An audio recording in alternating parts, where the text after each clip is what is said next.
Sampai kapan kita nggak mau puasa Senin Kamis? Coba. Sampai ajal datang. Kan berarti banyak sunnah yang ketinggalan. Masalahnya itu. Jadi sering orang terkurung dengan sunnah. Dan kalau tidak dimulai, maka tidak akan pernah kita mulai. Ya? Karena syaitan tidak ingin kita mengerjakan ibadah-ibadah sunnah. Ya? Ada satu kata kunci juga. Orang kalau sudah sibukkan dirinya dengan sunnah, maka yang wajib jadi mudah buat dia. Orang kalau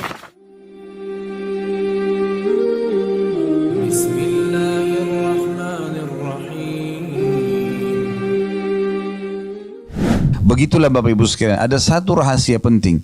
Kalau kita membiasakan diri mengerjakan sebuah ibadah, Allah Subhanahu wa Ta'ala akan meringankan ibadah itu dan berkahi. Makna ringan adalah jadi mudah sekali kita kerjakan. Orang kalau rutin kerjakan sholat malam, rutin sekali dikerjakan sama dia, sudah jadi kebiasaannya. Rasanya nggak nyaman kalau sudah nggak dikerjakan. Karena tiap malam bangun jam 4, tiap malam bangun 2:30 misalnya, sudah rutin dia kerjakan itu. Maka nanti Allah mudahkan, kayak tidak ada beban bagi dia.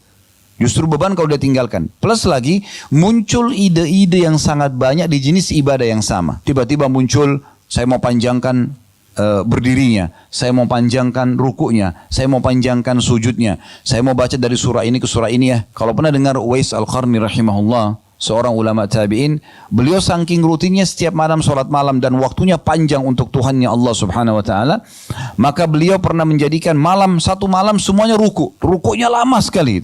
Semua disempurnakan tentunya, i'tidal, sujud, tapi untuk ruku lama sekali. Karena ada kurang lebih ada 11 macam bacaan ya. Ada banyak sekali, maaf 6-7 macam bacaan dalam ruku. Itu bisa dibaca masing-masing 11 kali. Jadi cukup panjang. Selama ini kan mungkin orang baca Subhana Rabbil Azim ya.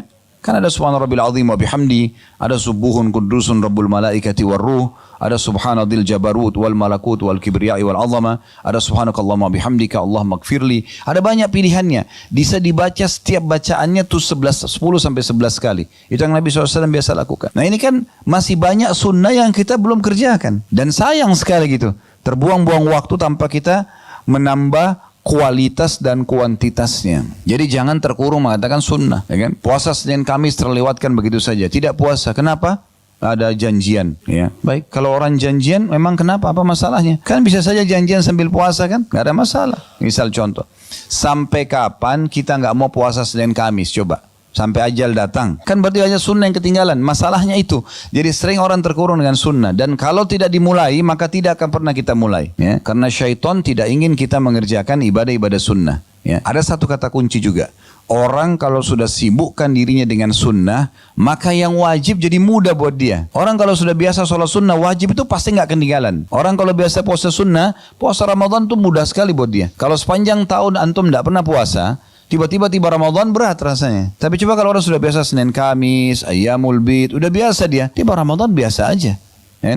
Orang kalau tidak biasa sedekah, bakhil, pelit, sulit untuk zakat. Hitung zakat pun kayaknya belum tiba waktunya gitu kan. Orang kalau sudah biasa umroh, haji jadi ringan. Karena sunnah itu meringankan dan memudahkan orang untuk mengerjakan yang wajib. Belum lagi banyak sekali keutamaannya. Yang pertama teman-teman sekalian, yang perlu direnungi baik-baik, hadis Bukhari. Kalau orang yang rutin menjaga amalan-amalan sunnah, sholat sunnah, puasa sunnah, zikir, baca Quran, berdoa, sedekah, umroh, semua amal-amalan sunnah itu, maka kalau rutin kita kerjakan, Allah akan selamatkan pendengaran, penglihatan, kaki dan tangan kita dari kemaksiatan. Itu keutamaan yang luar biasa. Jadi dengan sendirinya, mata kita jadi nggak nyaman kalau lihat yang haram, telinga kita jadi nggak nyaman kalau dengar yang haram, tangan kita nggak akan menjamah yang haram, kaki kita tidak akan melangkah yang haram, kemaluan kita tidak sentuh yang haram, karena rutinnya menjaga yang sunnah.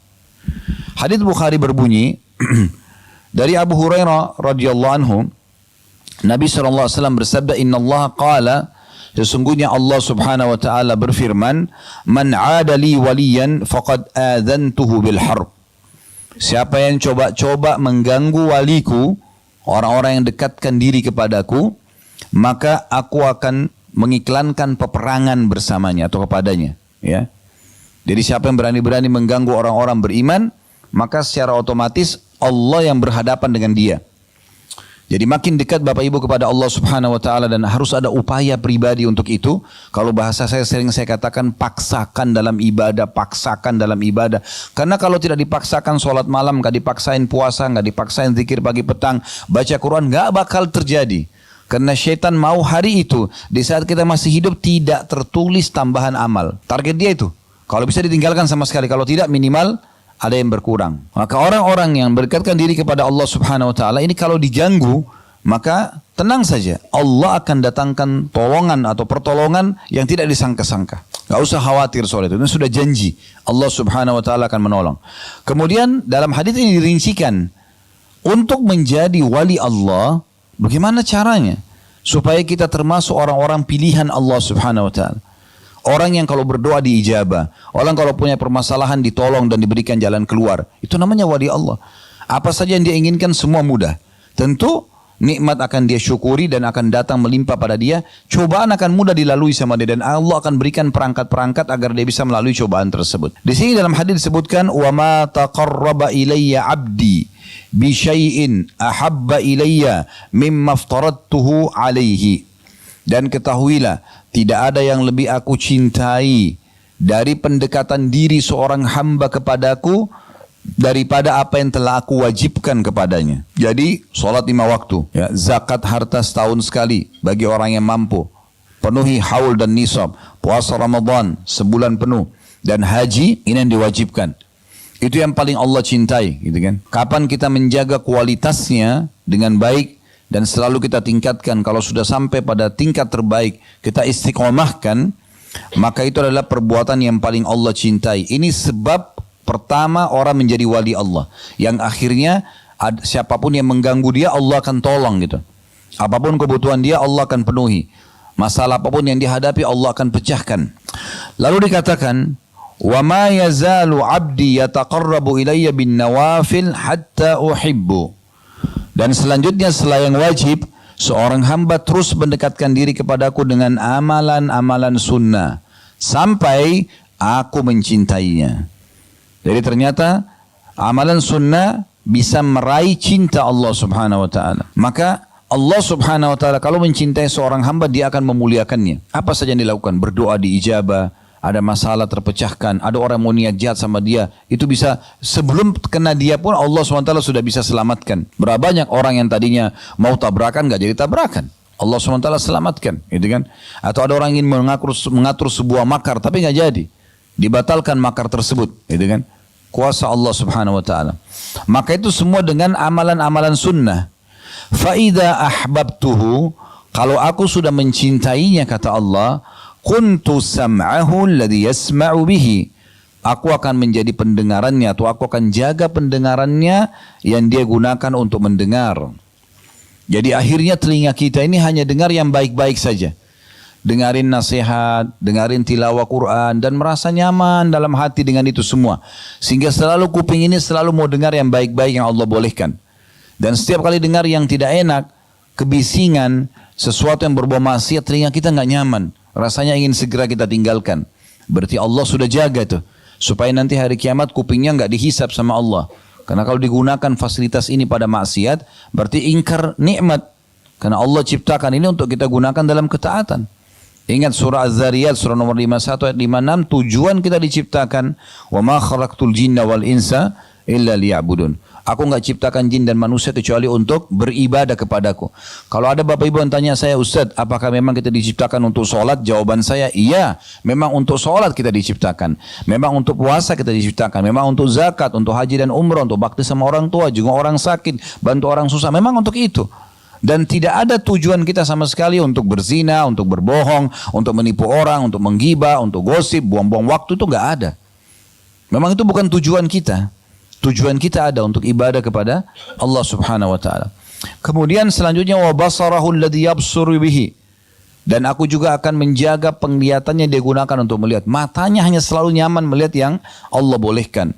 Bertafakur dengan alam ciptaan Allah Subhanahu wa taala, gembira kalau melihat tentang sejarah Islam, peradaban Islam, senang kalau melihat Al-Qur'an, senang kalau di majelis ilmu. Allah jaga penglihatannya dari hal yang haram. Melihat sesuatu yang tidak nyaman, kok bisa gitu sih? Merasa enggak nyaman, ditinggalkan. Kemudian wa yadahu allati yabtishu biha, dan juga aku akan menjaga tangannya yang digunakan untuk menjamah, sehingga tangan tidak akan memegang kecuali yang halal, tidak akan pernah mengganggu dan menyakiti orang lain. Warijlahu allati yamshi biha, dan aku juga akan menjaga kakinya yang dia gunakan untuk melangkah. Ya.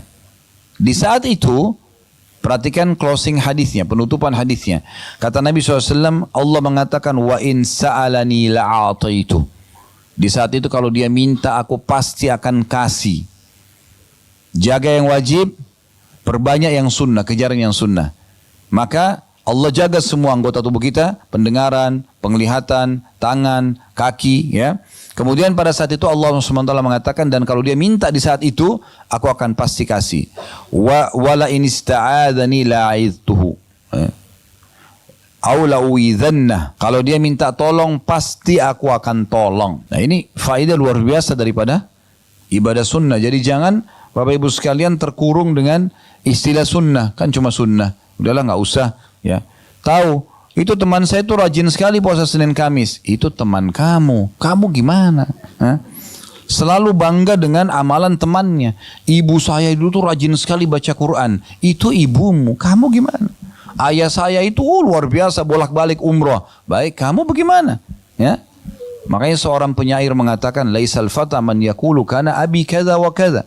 Bukan seseorang anak muda yang cerdas yang mengatakan dulu orang tua aku begini dan begitu. Walakinnal fata man yaqulu ha anadza. Tapi seorang anak muda muslim yang cerdas mengatakan ini loh saya. Hasil perbuatan orang lain tidak ada manfaatnya buat kita. Kecuali kita penyebab. Kita yang menjadi penyebab dia hanya melakukan ibadah tersebut itu berbeda. Tapi banyak orang berbangga-bangga dengan amalan temannya, amalan orang tuanya dan seterusnya, maka tidak ada manfaat buat dia. Baik, yang kedua, yang perlu digaris bawah yang bisa didapatkan dari amalan-amalan sunnah adalah setiap amal sunnah itu akan mendekatkan kita kepada Nabi SAW di surga nanti. Ya. Jadi kita sudah singgung tadi kalau materi yang lalu akhlak juga mendekatkan seseorang dengan Nabi SAW di surga. Ada juga tentang amalan sunnah, ya. Terutama solat karena kita sedang bahas masalah solat ya. Coba cintai Bapak Ibu sekalian solat sunnah, qobliyah, ba'diyah, solat duha, solat malam, tahiyat masjid, solat taubat, solat wudu, rutinkan dan paksa setiap bisikan syaitan jangan negosiasi sama dia. A'udzubillahi minasyaitonir rajim, langsung kerjakan. Ya. Ada hadis yang mulia diriwayatkan oleh Rabi'ah bin Ka'ab al-Aslami radhiyallahu anhu. Hadis ini riwayat Muslim. Ya. Dia mengatakan kuntu abitu ma'a Rasulillah sallallahu alaihi wasallam fa'ataituhu biwudu'ihi.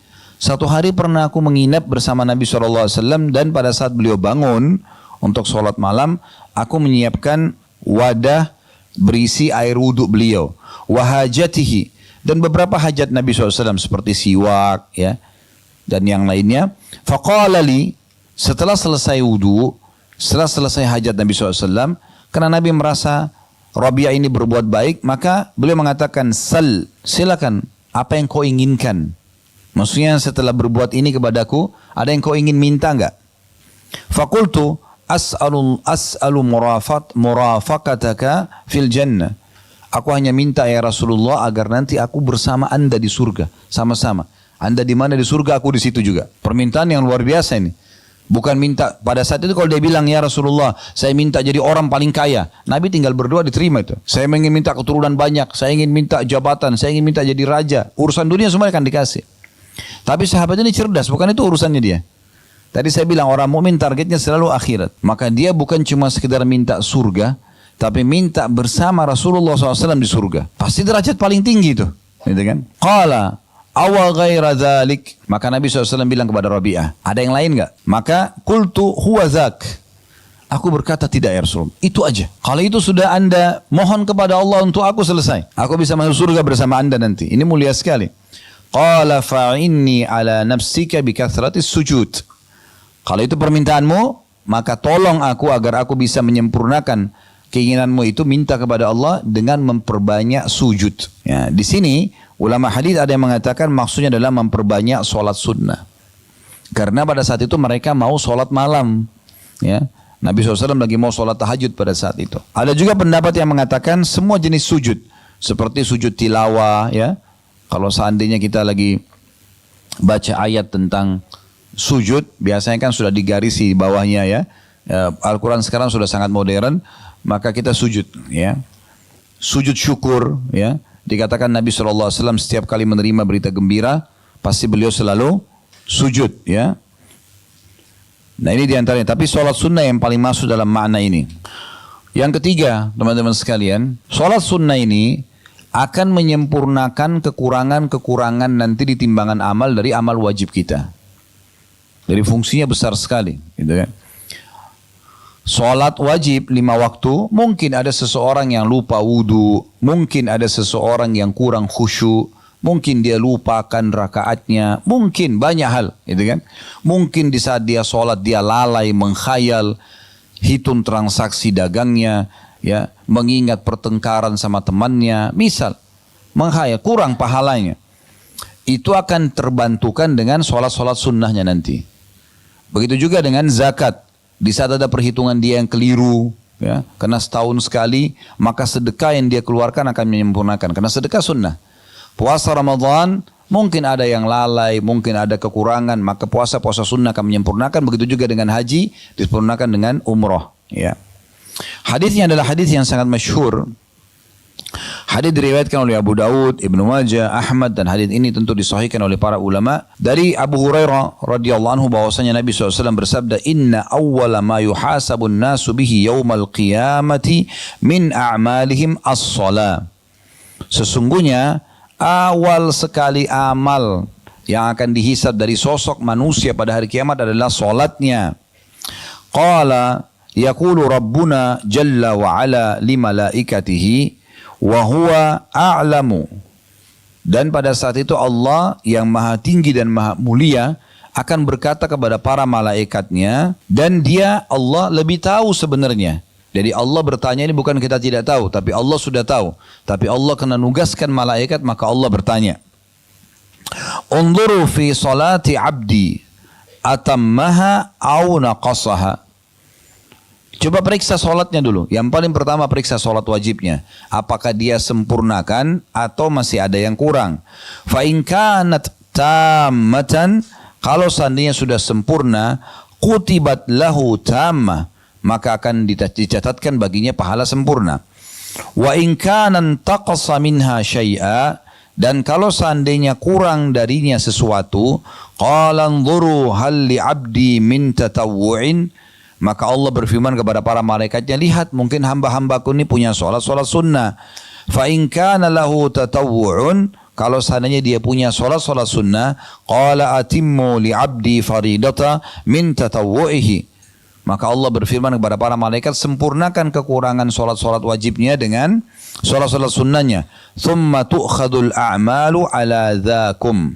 Kemudian pada saat itulah seluruh amal-amal yang lain diperlakukan seperti ini. Ya, maksudnya puasa tadi saya bilang zakat dibantu dengan sedekah. Kemudian puasa Ramadan dengan puasa sunnah. Kemudian ya yang haji dengan umroh ya. Oleh karena itu ini semua akan sangat membantu kita beribadah ya. Kemudian juga dia akan menjadi penyebab dihapuskan dosa dan ditinggikan derajat. Wudu akan menggugurkan dosa-dosa, zikir akan menggugurkan dosa-dosa, berdoa, baca Quran, sholat sunnah, semua amal-amal sunnah ini penyebab pembersihan dosa. Tapi memang yang dibersihkan dosa-dosa kecil ya. Kalau dosa-dosa besar Bapak Ibu sekalian itu butuh taubat nasuha, kembali kepada Allah dengan jujur. Istighfar, astagfirullah, artinya saya mohon maaf ya Allah. Seperti kalau Bapak Ibu buat salah sama orang, bilang maafin saya. Nah itu astagfirullah. Kalau wa atubu ilai, artinya aku janji tidak akan ulangi. Ya, jadi kalau kita bilang astagfirullah wa atubu ilai, ya Allah maafin saya dan saya janji tidak akan ulangi. Makanya Imam Nawawi rahimahullah mengatakan, kalau dosa besar seperti zina, berbohong, riba, ini harus dengan tobat nasuha, dengan 3 syaratnya. Tinggalkan dosa itu seketika. Lagi zina, lagi bohong, lagi riba, berhenti. Yang kedua sesali. Yang ketiga janji sama Allah tidak akan mengulangi. Maka insya Allah kalau 3 ini dipenuhi, maka dosa besarnya akan dimaafkan. Baik. Ada lagi satu poin di sini saya ingin titik beratkan Bapak Ibu sekalian. Di saat saya menyebutkan atau teman-teman mendengarkan dari siapapun ustadz-ustadz kita, itu dosa kecil. Jangan terkurung di kata-kata kecilnya. Sama tadi. Itu kan cuma sunnah. Nggak boleh terkurung dengan kata sunnahnya sehingga kita tinggalkan. Jangan juga bilang, oh karena dosa kecil berarti boleh saya kerjain. Enggak. dosa kecil tetap juga akan ada konsekuensi hukuman. Ya, tidak boleh dianggap remeh itu. Kata Nabi SAW, dosa-dosa kecil itu pun kalau menumpuk akan menjadi besar. Ibaratnya ranting-ranting kecil, kalau ditumpukin jadi banyak, dia akan menjadi penyebab datangnya api unggun yang besar. Jadi nggak boleh.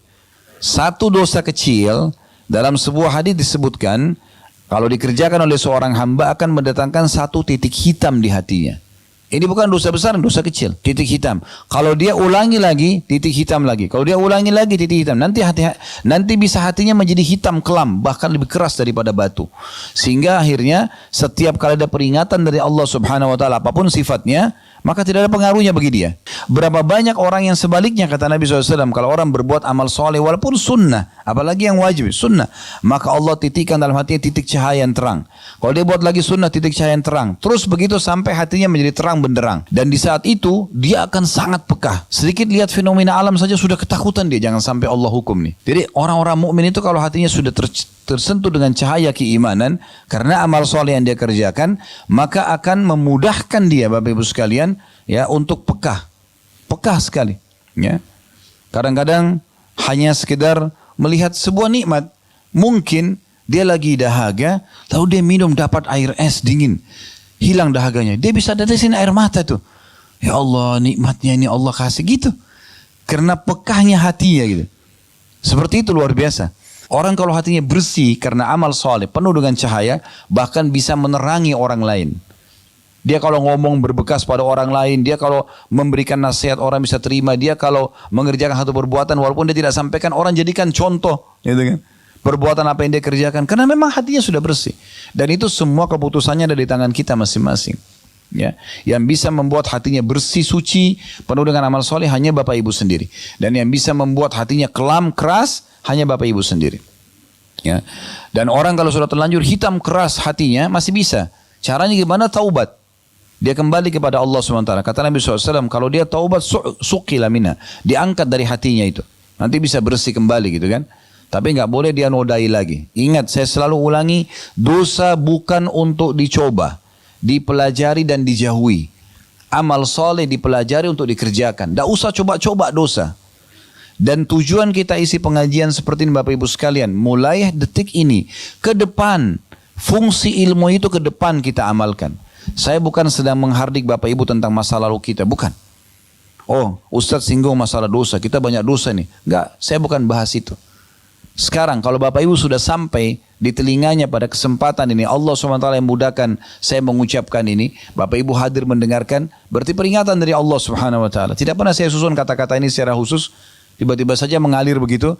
Allah sampaikan ke telinga Bapak Ibu, sampaikan ke hati untuk kita jadikan sebagai pegangan, gitu kan? Berubah dari sekarang ke depan. Bagaimana kalau kita punya masa lalu yang salah, taubat segera, kembali ke depannya luruskan. Baik, kita masuk yang keempat. Dihapusnya dosa-dosa dan diangkatnya derajat, ya. Ada kisah yang unik dari seorang tabi'in. Dia bernama Ma'dan bin Abi Talha, ya. Al-Ya'mari rahimahullah. Beliau pernah berkata, aku pernah bertemu dengan mantan budaknya Nabi SAW yang bernama Thauban radhiyallahu anhu. Di Thauban ini dulu budak Nabi, Nabi bebasin, disilangkan dengan maula, ya. Namanya Thauban. Dan aku berkata kepadanya, pas ketemu dengan Thauban, wahai Thauban, beritahukan kepadaku satu amalan yang bisa memasukkanku ke dalam surga. Ini cerdasnya orang ini, ya. Ma'dan ini, dia ketemu sama seorang sahabat Nabi dan orang dekat dengan Nabi, karena ini adalah pembantunya Nabi gitu. Maka langsung dia bilang, coba sampaikan kepada saya. Maksudnya apa yang kamu ketahui, amalan yang pernah kamu dengar dari Nabi yang bisa bawa masuk dalam surga. Maka kata Thauban radhiyallahu anhu, alaika bikathratis sujudi lillah. Saran saya, kalau kau ingin masuk surga insya Allah, selain apa yang sudah kamu kerjakan sekarang, perbanyak sujud untuk Allah. Fa innaka la tasjudu lillahi sajdatan illa rafa'akallahu biha darajah. Karena tidak mungkin atau kau tidak akan pernah sujud satu kali untuk Allah kecuali Allah akan angkat kamu satu derajat, ya. Wa hatta anka bihal khati'ah, dan Allah juga akan hapuskan dengan satu sujud itu dosa-dosamu, ya. Jadi ini riwayat Hadis sahih riwayat Muslim dan dikuatkan dengan riwayat lain kata Nabi SAW, kalau seorang hamba sedang sujud maka dosa-dosanya menumpuk di punggungnya. Kalau dia lagi ruku menumpuk, kalau dia berdiri jatuh gugur-guguran. Kalau dia sujud juga sama, berguguran lagi dosa-dosa tersebut. Nah, riwayat ini menjelaskan kepada kita Bapak Ibu sekalian bagaimana amalan sunnah, memperbanyak sunnah maksudnya adalah sujud sunnah ya. Maka itu akan meninggikan derajat dan juga mengampuni dosa-dosa. Mengampuni dosa-dosa. Ya.